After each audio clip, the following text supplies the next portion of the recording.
देखो भद्रक सहर मुख्य समस्या है जल निष्कासन।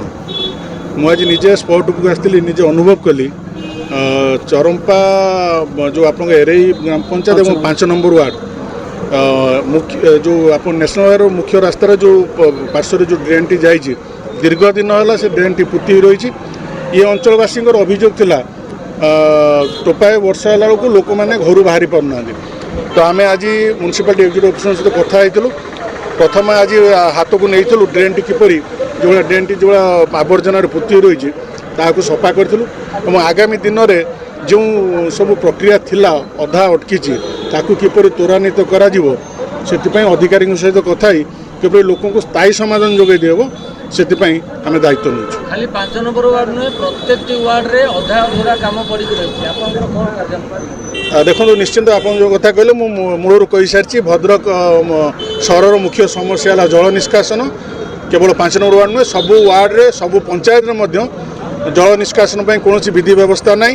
आगामी दिन में जो अधिकारी माने अच्छा सहित बैठक करी एक प्रॉपर प्लान अनुजाई किपर यार स्थायी समाधान करा जाय परिबो एवं जो जो जगार अधा कार्य ही ताकू पड़ी रही ताकू किपरि खूब शीघ्र संपूर्ण करूँ से आम यथेष्ट यत्नवान हो। प्रथम तो विधायक को बहुत धन्यवाद।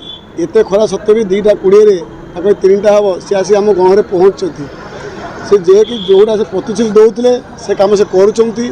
भद्र लोक मैंने बहुत धन्यवाद जे जिते आमर जो मुख्य समस्या 5 नंबर ड्रेन अच्छे आजिका नुहे दीर्घ 5-10 वर्ष समस्या जहाँ को सी युद्धकालीन भित्तिर तार पर्यटन जी आम मुख्य जो केनाल को लगे कमी पानी व्यवस्था तार व्यवस्था आम भावुँ 2-3 दिन भर हिसाब से समाधान हो। बाकी जो कहते परमानेंट कम जो कहते ड्रेनटा एवं नुहे ड्रेनटा मुझे भावुँ मो मत यहाँ व्यक्तिगत मत नवेम्बर डिसेम्बर पानी कमिज टेंडर होगी तार परमानेंट व्यवस्था से निश्चय करें दृढ़ विश्वास अच्छी। आमर समस्त मत जहाँ विधायक आम पाखे आसुँच भल कम चली भल द्वारा जिते भी स्टेप बर्तमान निया चलुची सबू कार्य सुरुखुरु होची आगू को दीर्घ पूरा उत्तर बहुत भल कम एमती करूँ समस्त लोक भल ये बार्ता।